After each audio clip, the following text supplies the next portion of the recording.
is November 3rd, 2025, and the situation for Kiev is becoming increasingly dire at key points along the front lines, where you have Russia encircling over 10,000 Ukrainian soldiers. A lot of questions about what's going to happen next, about what Russia should and should not be doing here, as you also have the US continuing to fuel the war in Ukraine, while Trump is apparently backing off from tomahawks, at least for this present moment. The Trump administration is also focused on Venezuela, right? If they can't get a win in Ukraine, it seems as though they're just going to target yet another country. We see the increasing US military buildup in the Caribbean. So we got into all of the latest today, but before we get to that, just a quick announcement here. I have received a few different requests for audio only episodes, and I now have those available on Spotify. So I'll leave the link in the description box below, but if you would rather watch or even just listen to the show on Spotify, that is now also an option. Let me know in the comment section if that's something that you are interested in. I know a lot of you are watching on, be it YouTube, Rumble, Substack, Patreon, that sort of thing. If Spotify is your preferred platform, then that is also now an option. And without further ado, let's get into today's interview. Joining me now to discuss is Jim Jatras, a geopolitical analyst and former U.S. diplomat. Jim, thanks so much for taking the time to join me. Thank you, Rachel. It's always great to be with you. Yeah, it's always good to have you on the show. Now, I want to get your take on the latest here, and I want to start out in Venezuela because, as we all know, the U.S. is building up a major military presence in the Caribbean with the world's largest aircraft carrier and thousands of troops deployed. Yet, President Trump is acting like nothing has been decided yet, saying the U.S. isn't going to war, but agreeing with a question on whether Venezuelan President Nicolas Maduro's days are numbered. So, how do you see this military buildup and what the U.S. does, in fact, have planned for Venezuela? Hey, Rachel, no sweat. I mean, Tulsi Gabbard said the era of regime change is over. We don't do this anymore. So I Right. guess we have nothing to worry about. This is all for show. Look, I don't know. I mean, obviously, President Trump, from one day to the next, 1 minute to the next, shifts his story on what's going to happen. By all indications, by this military buildup, and I guess we're still waiting for a carrier group with the Gerald Fords to make its way into the Caribbean, which I believe will be sometime next week.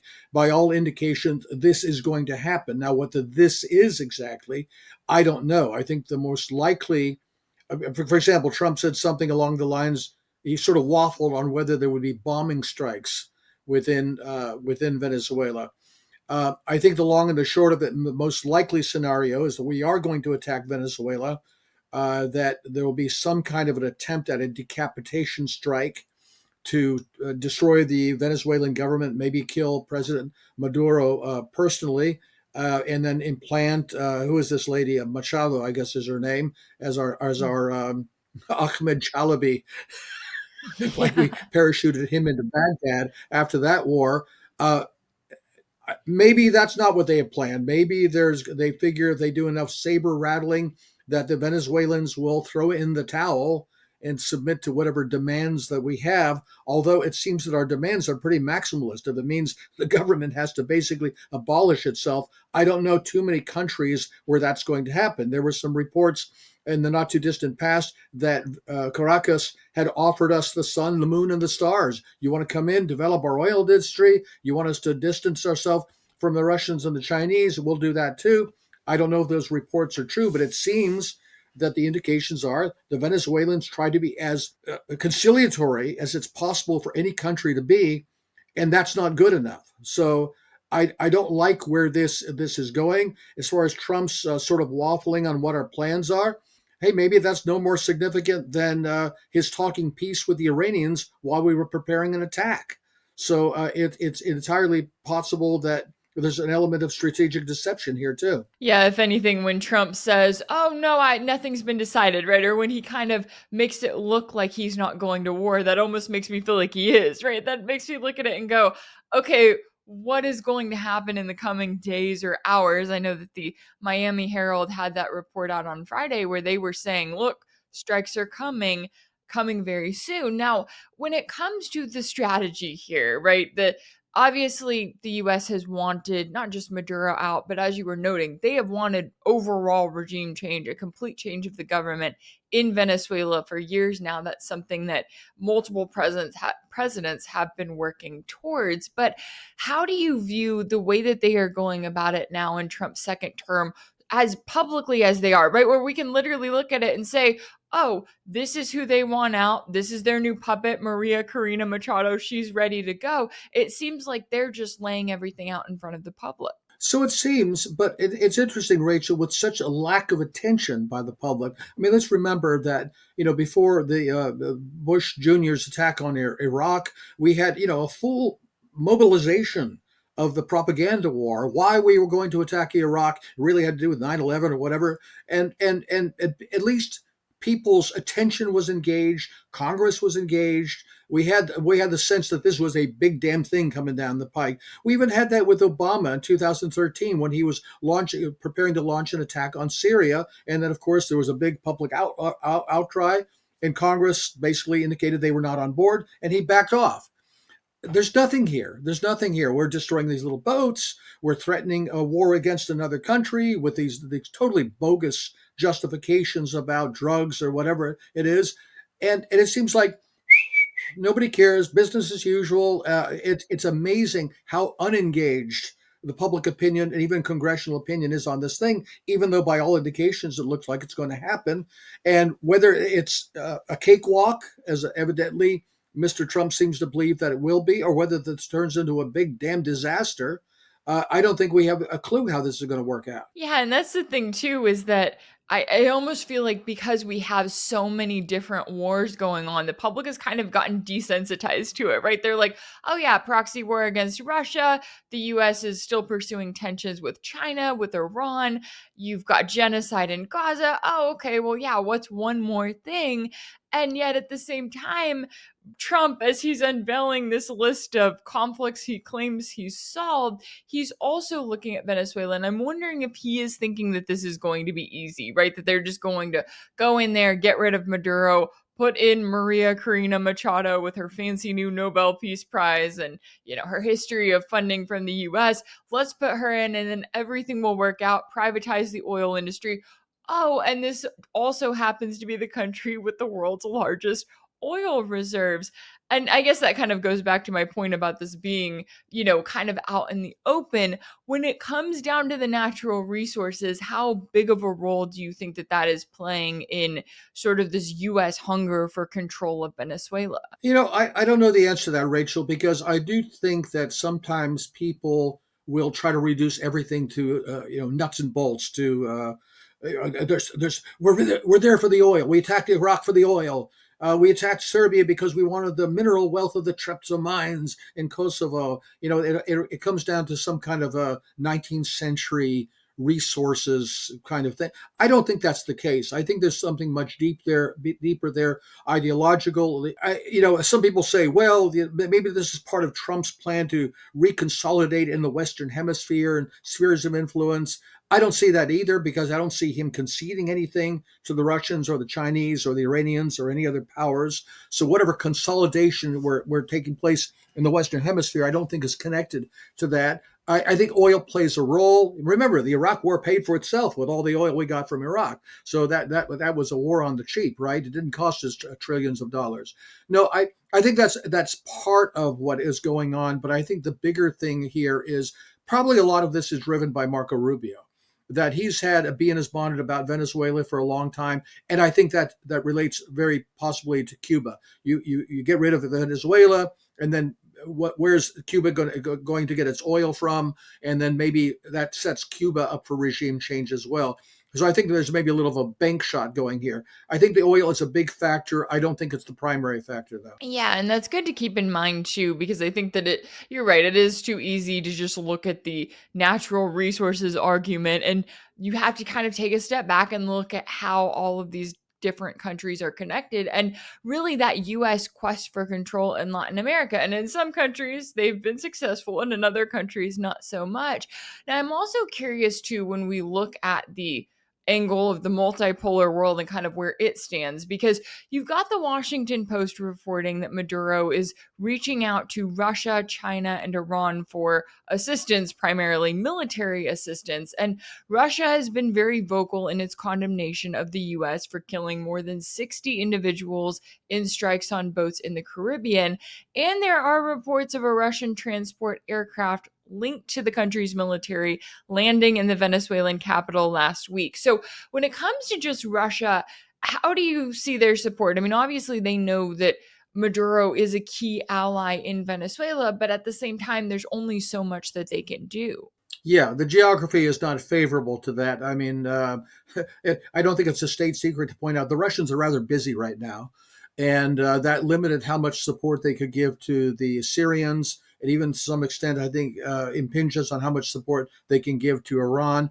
If they haven't given a whole lot of support to Venezuela right now, it's a little late to be thinking about beefing up whatever defenses they have. That said, I don't know what possible surprises they may have for us there, whether they have delivered any hypersonic missiles. And that is one of the things I think we should be worried about.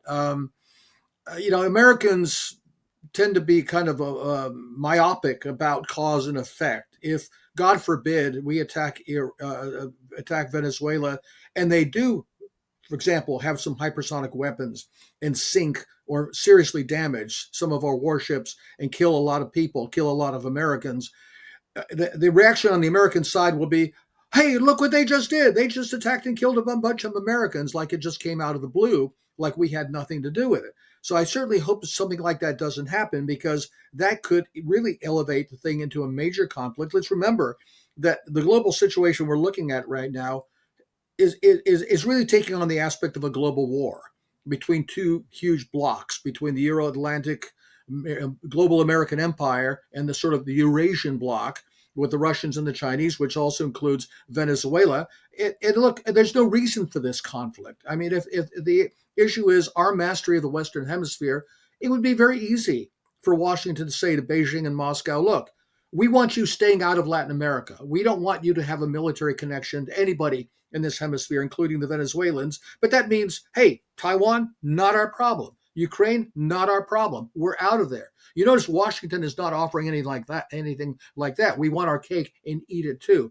So I think the potential that this thing could escalate in unexpected ways is very worrisome. But unfortunately, that's hey, it's just another day ending in Y. I mean, it's that's also what we're looking at in Iran. Is what we're looking at in Ukraine, and eventually in the West Pacific regarding China. Yeah, and it's interesting too, as you're laying it out there. I'm thinking about the fact that, look, Trump thought that he could come into office and he could end the Ukraine war in a day, or maybe he didn't think that, but he campaigned on it, right? He had that promise. He gets into office and he finds that not only is this war not going to be as easy to wrap up as he may have thought that it would have been, but Russia's actively winning, and Russia is not going to, at least up until this point, agree to some kind of Minsk 3 style deal. So it almost feels like the Trump administration is going, oh, okay, we can't have Ukraine. Okay, we're going to target Venezuela, because they know that Venezuela is an ally with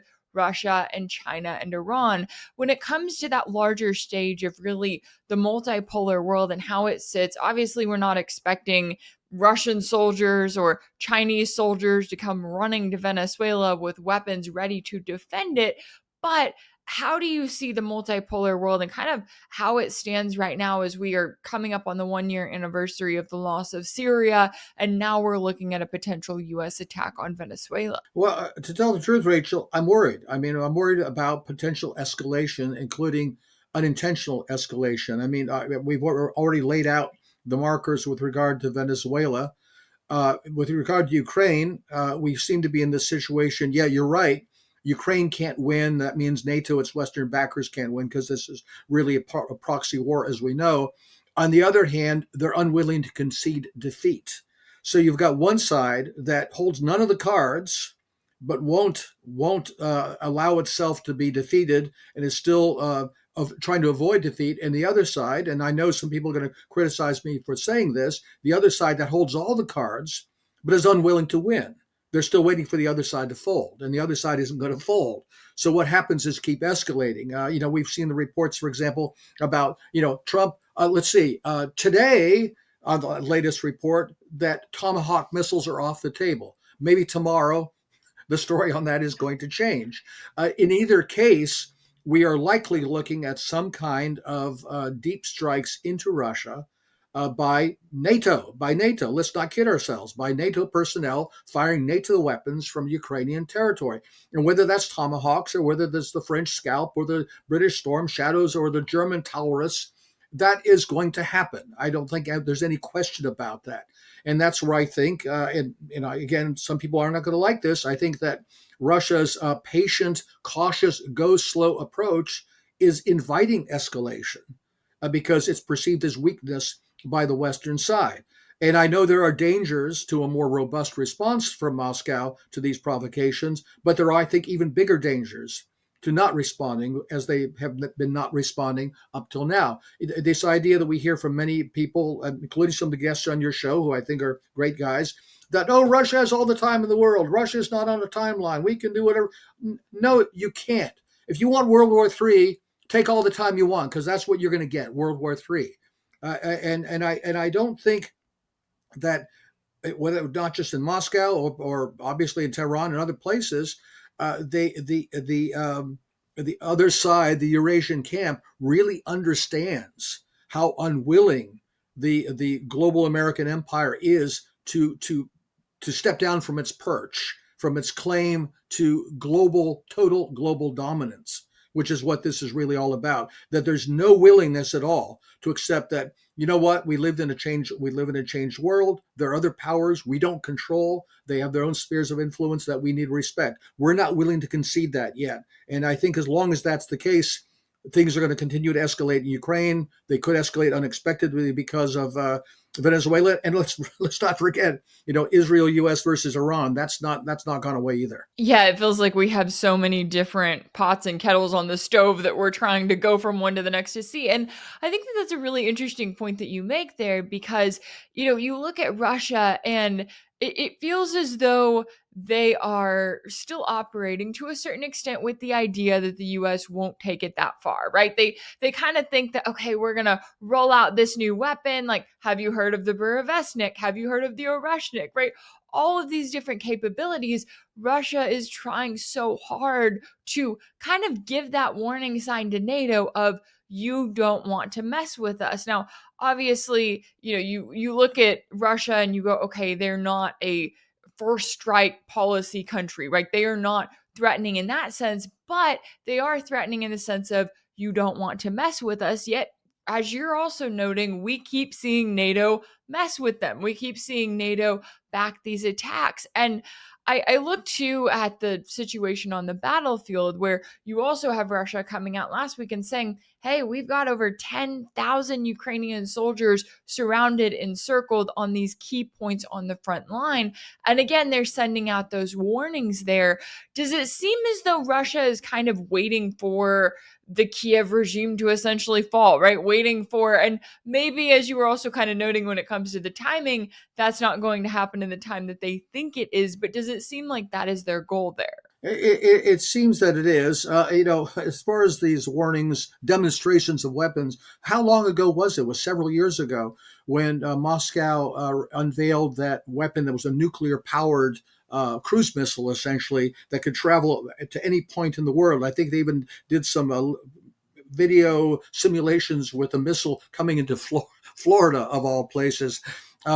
And President Putin specifically said, "Oh, are you listening now? Are you listening now?" Well, no, they're not listening. They're not listening because they don't believe that you're serious. As long as the Russian response to every escalation is to simply hit the Ukrainians harder in a way that presumably they would be doing anyway, just out of ordinary prosecution of the war, no, of course they're not going to listen. They don't care how many Ukrainians the Russians kill. They can kill every Ukrainian man in the whole country.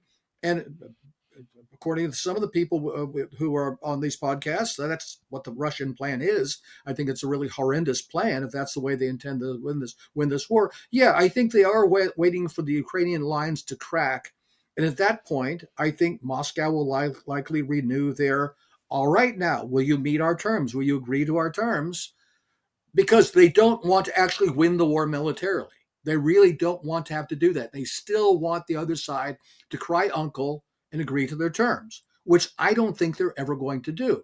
Remember, Plan A, when this conflict began in February of 2022, was they expected the Russians to come in like we would do, shock and awe, destroy everything, occupy the whole country, and then we could bleed them white with an insurgency like in Afghanistan.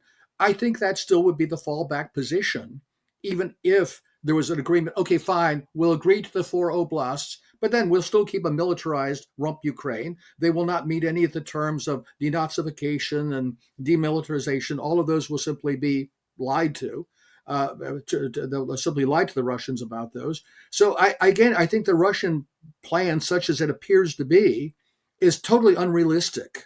That even with a great military advantage, they don't want to face the fact that the only way to translate that into victory is to actually win militarily, as opposed to expecting the other side to capitulate. Again, I know some people will disagree with this. They will be offended by it, but all the indications I see, they're still waiting for a capitulation and somebody to sign a deal. Yeah, and I know that there is a growing frustration, right, with Putin and his government and them not hitting them hard enough, right? Them not taking this a step further and really ramping things up and having an adequate response. And, going back to kind of the fact that let's look in the last year, you lost Syria, you lost a very key ally, a key pillar of the multipolar world. Now you're looking at the possibility of losing Venezuela. And now I don't necessarily think that, Maduro could be gone in an instant. He could wait it out. I don't have the crystal ball to know exactly how all of that is going to happen if the US does start attacking Venezuela.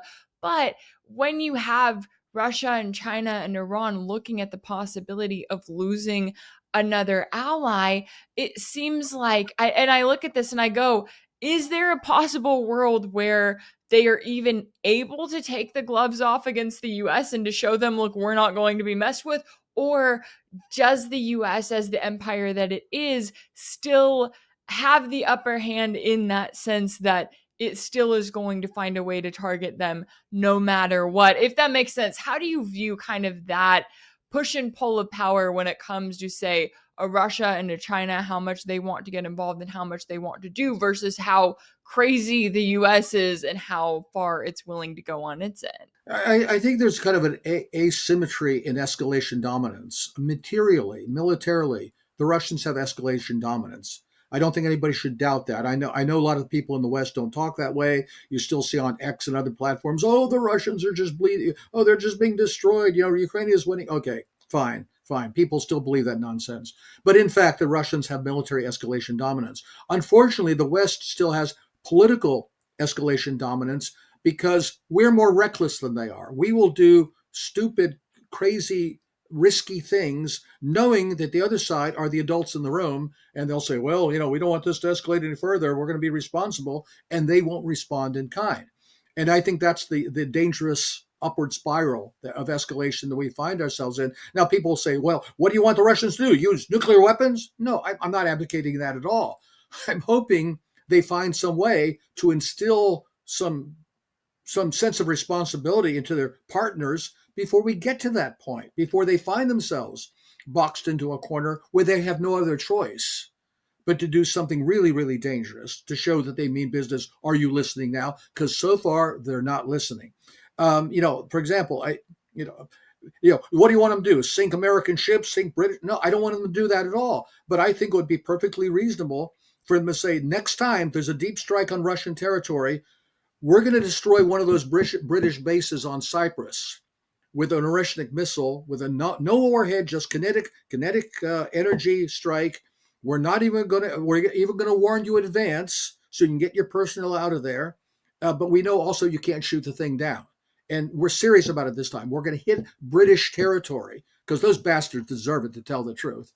But we're not going to kill anybody yet. But this will be a demonstration strike you better take seriously this time. Maybe somebody would wake up and smell the kvass at that point. I don't know. But I think something like that is necessary if they want to avoid the point where, yes, we do reach the point of no return. Yeah, and it is notable too as you're describing it there. I'm sitting there and I'm going, okay, let's say that Russia does that. I'm really curious then what the US would do next, because I know another one of the big topics lately has been the fact that the US does not have the weapons, right? The US does not have the production capacity. It's not going to be able to keep up with a Russia or a China. So if Russia actually does use that escalation dominance, if they make it clear, hey, our military is not messing around. Hey, the British, we see exactly what you are doing and have been doing, and they carry out an attack like that. Then you look back at the US, and I'm wondering, okay, what does the US do then? Because I think the fear on Russia's end is that the US is going to go nuclear or do something absolutely insane, or have some sort of a false flag attack happen in Ukraine. But given the fact that the US doesn't have the weapons, how do you see the position that the US is in, where they don't have the escalation dominance militarily, but they still could try to do something, I guess, politically, when it comes to trying to escalate against Russia, if they even have anything left at this point? Yeah, I think there's two ways in which this could proceed. I think one, the track we're on, which is kind of an incremental escalation, calculating that the Russians will not respond in kind. And as I say, I think the most likely path right now on that is with some kind of deep strike missiles, whether it's Tomahawks or not. I can understand the supply problems with the Tomahawks and why that's not likely to be the weapon that we're talking about. I think actually the big thing coming down the pike is the German Taurus missiles that will probably be the next significant military escalation along that path. But there are many other things, as you point out. We can always be dealing with false flags. I mean, there could be something else that probably MI6 is cooking up right now, and we don't even know what that would look like. One of my big fears is that either as a false flag or as through some other occurrence, a bunch of Americans get killed. And that is, that could be extremely dangerous. Because as I said earlier, once we start waving the bloody shirt out of context about, look what they did to us, even if it wasn't them, or even if it's the result of something that we set in motion, that won't matter to the American Republic, to the American public. The American public will respond as they did on 9/11, which is, oh, look what they did to us.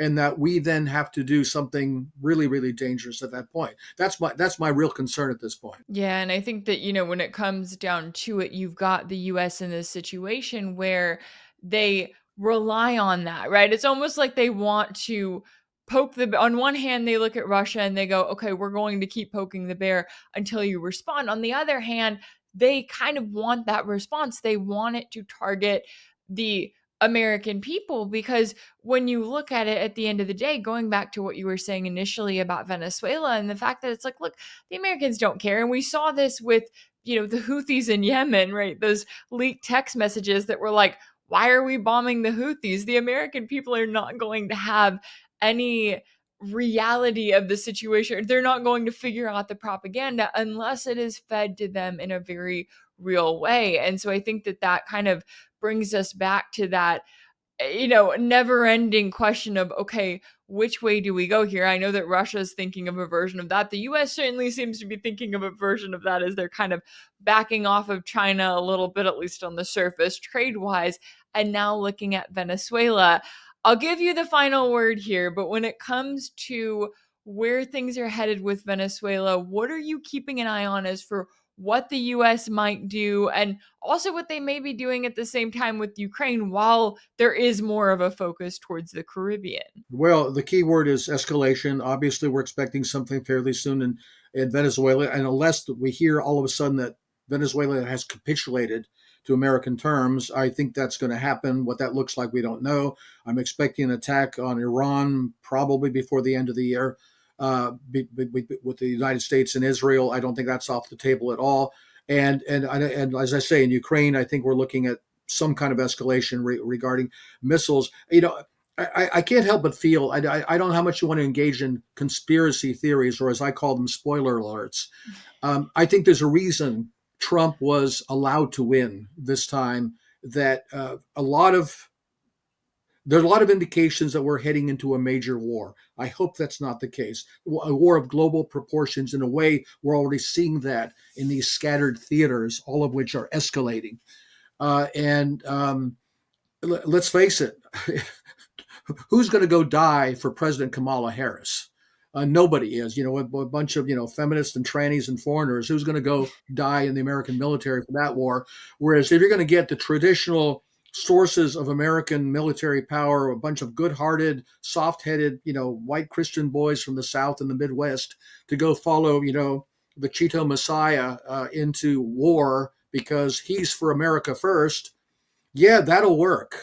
And I can't help but feel this ominous sense that we're in a much bigger sense of where directions are going, the direction of things towards something really, really big and bad. And that what we're looking at are just the smaller parts of that all point in that direction. Yeah, it does seem like we have all of these different escalations, and it's just kind of the question of, okay, what's going to hit first, right? Where is the next attack going to be? And there never is any true de-escalation, never any true exactly like we saw with Iran over the summer, right? There's not really a ceasefire. It's just kind of a, okay, we're going to pull back from this and then wait for the next phase of war. And it feels like we're seeing that really all over the I'm sure glad I voted for the peace president.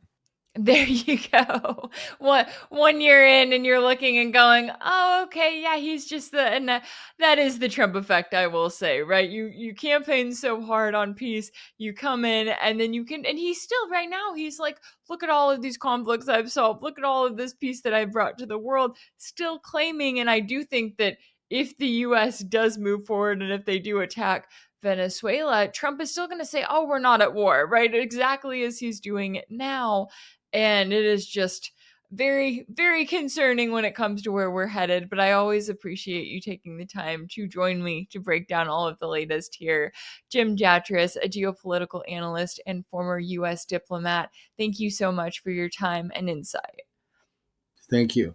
If anything in this video resonated with you, be sure to like it, share it with your friends, leave a comment. And as always, don't forget to subscribe. And if you want to keep up with all of my work, make sure that you're subscribed to my page on Substack. That's rachelblevins.substack.com.